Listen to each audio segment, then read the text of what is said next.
Всем привет, меня зовут Стрэндж, и я верю, что люди должны знать правду.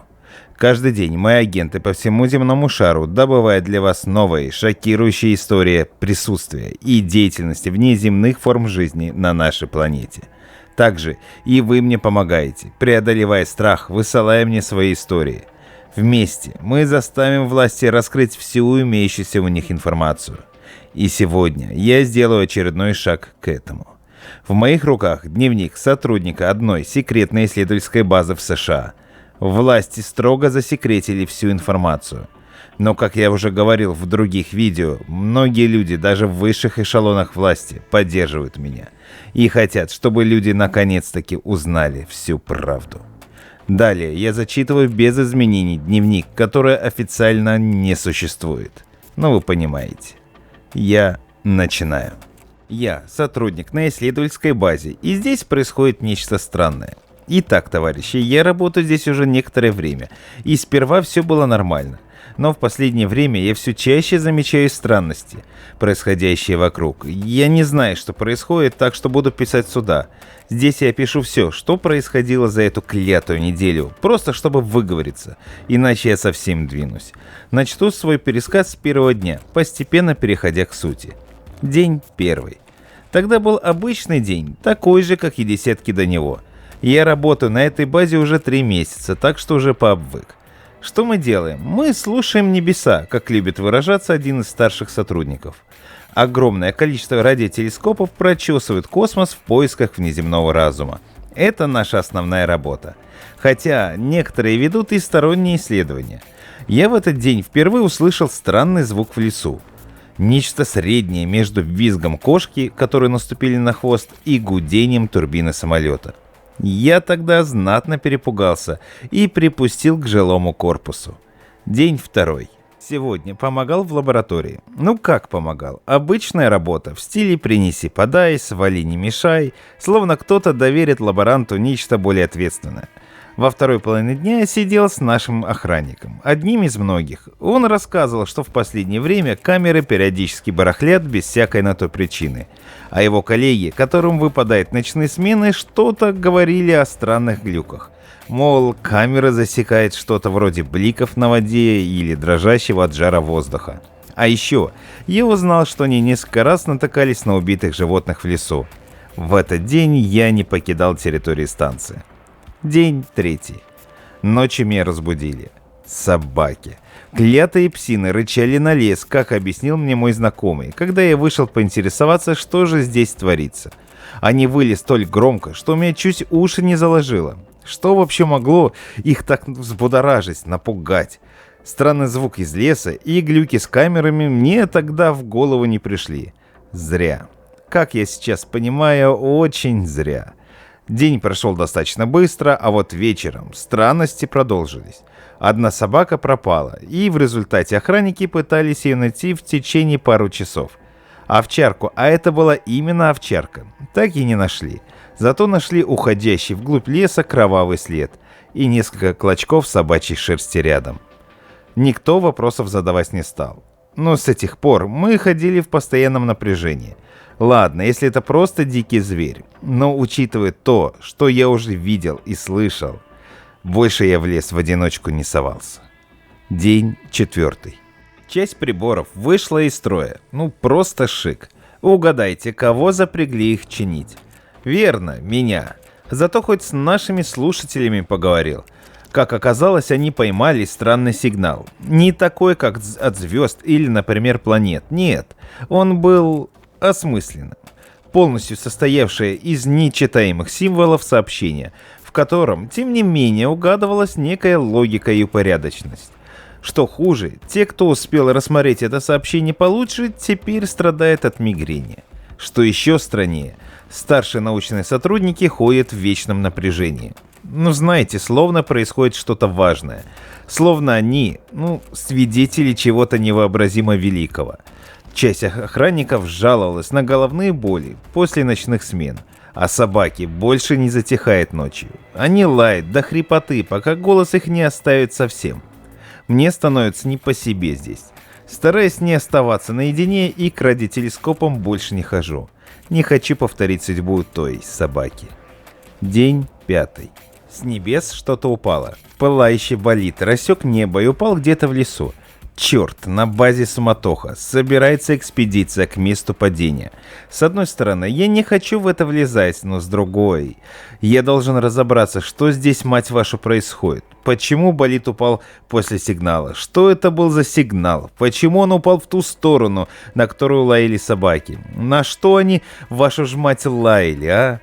Все ногти себе изгрыз. Записался в исследовательскую группу. Выходим завтра с рассветом. Нужно отоспаться. Хотел бы я так сказать, но сон тогда совсем не шел. А в редкие моменты забытия я видел исключительно кошмары. Символы, что не поддавались расшифровке, жуткие твари, что словно бы выползали из упавшего болида. В те же моменты, когда я мучился от бессонницы, мою голову переполняли мысли о всех тех странных событиях, что произошли за эти 5 дней. До сих пор помню, как в полубреду я предполагал, каким же образом они могут быть связаны. Это вторжение или, может, дружеский визит, а может, это вообще никак не связано, и я просто параноик. День 6. Группа выходила рано утром, чтобы успеть сделать необходимые замеры и вернуться до темноты, так что по-нормальному выспаться мне так и не удалось. 5 из охраны и столько же научных сотрудников, в числе которых и я. Мы выдвинулись в лес на рассвете, двигаясь в ту сторону, куда примерно упала та штука, чем бы она там ни была. Лес был на удивление тих, слишком тих, даже для столь раннего часа. Неестественная тишина давила на нас похлеще, чем рюкзаки с оборудованием, которые мы тащили на своей спине. Только наш профессор, руководитель этой спонтанной вылазки, был неестественно бодр. Мы шли примерно час, пробираясь по лесной чаще, пока не нашли первые признаки падения чего-то крупного. Обломанные и обгоревшие верхушки деревьев. Это что-то падало под максимально острым углом, если судить по тому, что мы успели заметить, так что идти было еще долго. И меня это тогда совсем не обрадовало. Чем дольше мы находились в этом лесу, тем тяжелее было. С учетом всего произошедшего, мой невыспавшийся мозг видел чуть ли не в каждой тени страшное чудовище. Что хуже, тишина кончилась. Да, она давила, но она была лучше, чем то, что началось дальше. Тишина сменилась звуками, что встревожили уже всех. Шорох кустов, какой-то перестук, доносящийся издалека, и завывание ветра, если это, конечно, был ветер. И ни одной птицы или какой-нибудь другой зверюги. Даже насекомых не было. Подобная ситуация напрягала почти всех, в особенности охранников, что как бы невзначай потянулись к табельному оружию. И только профессор сохранял невозмутимость, продолжая идти вперед. И вот, в подобном состоянии мы добрались до более явного следа падения. Огромной рытвины в земле. Мы почти добрались, не зная, сколько мы шли, но вот перед нами предстало это. Это было чем угодно, но не метеоритом. Там, где рытвина заканчивалась, лежало нечто. Сфера, обладавшая таким окрасом, которого на Земле быть не могло. А вокруг нее возвышались столбы из неизвестного материала, покрытые теми непонятными символами из моего сна. Но то, что меня добило, находилось ниже, у основания этих колонн. Земля там более не была землей, она превратилась во что-то уж очень напоминающее несвежее мясо, что каким-то образом продолжало шевелиться. Эта штука дышала. Я видел, как эта гадость у основания платформ раздувалась, потом вновь сдувалась в такт мерцанию сферы в самом центре этой конструкции. Судя по рытвине, что вела прямо к ней, именно эта сфера и упала вчера из космоса на нашу планету. Она настолько успела разрастись лишь за ночь. От размышления меня отвлек странный звук, которому здесь было совсем не место. Это был смех. Это был смех профессора, что и затеял эту маленькую экспедицию. Он трясся, словно в лихорадке, смеялся как безумец и шел к этой чертовой конструкции, воздвинутой непонятно кем посреди леса. Мы все замерли, смотря на него. Профессор уже миновал первые колонны и теперь, шатаясь, шел к сфере. А наконец, достигнув ее, он обернулся. Не знаю, совсем не знаю, что это было с его лицом, но я испугался. И испугался настолько сильно, что перестал дышать. Может, дело было в неестественной широкой, искусственной улыбке, или в том, что его глаза не выражали вообще ничего. Ну, знаете, они были у него словно у мертвеца. Грянул выстрел. У одного из охранников сдали нервы. Профессор повалился на то странное покрытие и словно бы начал в нем тонуть. В то же время мы стали свидетелями того, как область покрытия стала расширяться. Эта гадость постепенно росла, пожирая органику. Тогда-то у меня в голове все и сложилось. Мертвые животные, убитая собака и странные звуки. Звуки, которые я услышал 5 дней назад в лесу, теперь звучали вновь. Из-за деревьев вышло нечто. Оно было похоже на человека, но ровно настолько же, насколько на него походит неумелая скульптура. У него не было глаз или носа, лишь огромный зубастый рот, разделявший голову надвое.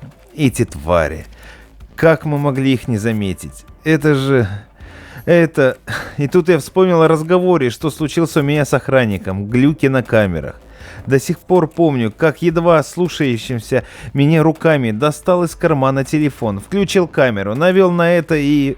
ничего не увидел. Каким-то образом эти монстры не фиксировались видеокамерами, а в лесу, видимо, еще и превосходно прятались.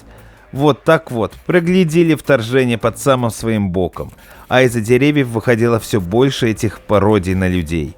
Они шли к нам ломаным шагом, словно никогда не умели ходить, но делали это поразительно быстро. И я побежал так быстро, как только мог. Остальные, вероятнее всего, тоже. Я слышал выстрелы позади, но очень скоро они сменились криками. Мы шли сюда несколько часов, так что я не пробежал и четверти пути, когда окончательно выдохся. Рюкзак я бросил в самом начале, так что все, что мне оставалось, это идти вперед, обратно на базу и молиться. Молиться всем известным мне богам, чтобы эти твари не добрались до меня раньше. И я шел, бежал, иногда крался. Когда я слышал вновь те звуки, то замирал и начинал оглядываться, надеясь, что хотя бы успею заметить что-то до того, как меня сожрут. Или утащат к этим колоннам, где и вновь сожрут. День 7. И вот мы наконец здесь. Мне кое-как удалось вернуться на станцию до темноты. Одному. Больше никто не пришел. Меня долго опрашивал наш начальник охраны на тему того, что же произошло в лесу. Я едва-едва смог рассказать. Я сбивался, заикался и то и дело переходил на бормотание. Меня, наконец, отпустили лишь спустя час. Сейчас я заперся в своей жилой комнате. Сижу, трясусь от пережитого и пишу этот дневник. Вот уже полчаса снаружи не доносится никаких звуков, кроме шаркающих шагов и хриплого рычания. Эти твари пришли и, полагаю, перебили всех. Ну или большинство. Пока я сидел здесь, то узнал, что примерно 10 лет назад в эту же область упал другой метеорит. Больше ничего не сказано. Но я предполагаю, что именно он и есть первоисточник всех странностей, что происходили до этого. Такая же сфера, упавшая где-то в лесах и начавшая руками своих копий людей готовить плацдарм для... вторжения? Не знаю. Я лишь надеюсь, что это увидят те, кому надо. Сейчас же я собираюсь попробовать добраться до радиоцентра и вызвать сюда хоть кого-то. Об этой ситуации должны знать. Я надеюсь, что это будет не последнее мое сообщение, но шансов на это, если честно, мало. Поэтому прощайте. Если вы думаете, что это не доказательство существования инопланетян, то вы... правы. Доказательств намного больше, и на нашем канале мы раскроем все тайные доказательства их присутствия. Делитесь этим видео в своих социальных сетях, ведь нам нужна максимальная огласка. А также подписывайтесь на канал и высылайте мне на почту свои истории, связанные с пришельцами. Контакты вы найдете в разделе о канале. Если я вам не ответил, значит я еще проверяю вас, ведь специальные службы всех стран объявили охоту на меня. Но вместе мы заставим власти раскрыть всю имеющуюся у них информацию, ведь люди должны знать правду.